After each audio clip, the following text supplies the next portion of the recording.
জুলাই গণ অভ্যুত্থানের সংবাদ সংগ্রহ করতে গিয়ে আহত ও শহীদ হয়েছেন সাংবাদিকরাও।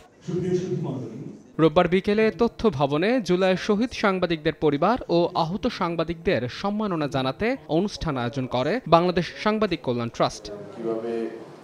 এতে প্রধান অতিথির বক্তব্যে তথ্য উপদেষ্টা মাহফুজ আলম বলেন, গত ৬ মাসে গণ অভ্যুত্থানের চেতনা ও ঐক্য বিনষ্ট করতে কাজ করেছে কয়েকটি গণমাধ্যম। আমরা মন্ত্রণালয় থেকে কাউকে এখনো কল দিই না।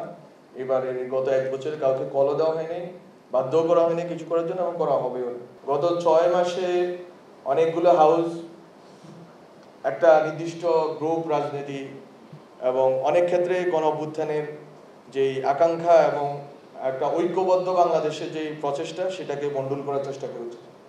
আমরা কিন্তু তাদের বিরুদ্ধে কোনো আইনি ব্যবস্থা নিইনি, এটা আমরা জনগণের উপর ছেড়ে দিয়েছি। এ সময় জুলাই অভ্যুত্থানে মাঠের সাংবাদিকরা জীবনের ঝুঁকি নিয়ে বড় ভূমিকা পালন করেছেন বলে জানান প্রেস সচিব শফিকুল আলম। সাংবাদিকদের সুরক্ষা সামগ্রী এবং সম্মানজনক বেতন নিশ্চিতে তাগিদ দেন শফিকুল আলম। ইউনিয়নদেরকে বলবো, সেফটির জায়গায় আরো জোরে সোরে বলেন।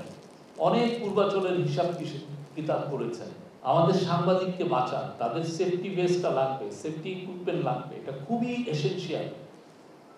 এবং তাদের যাতে একটা সম্মানের বেতন তারা পান, সেটাও ইনশিওর করেন। অনুষ্ঠানে জুলাই অভ্যুত্থানে শহীদ সাংবাদিক পরিবার এবং আহত সাংবাদিকদের সম্মাননা দেওয়া হয়।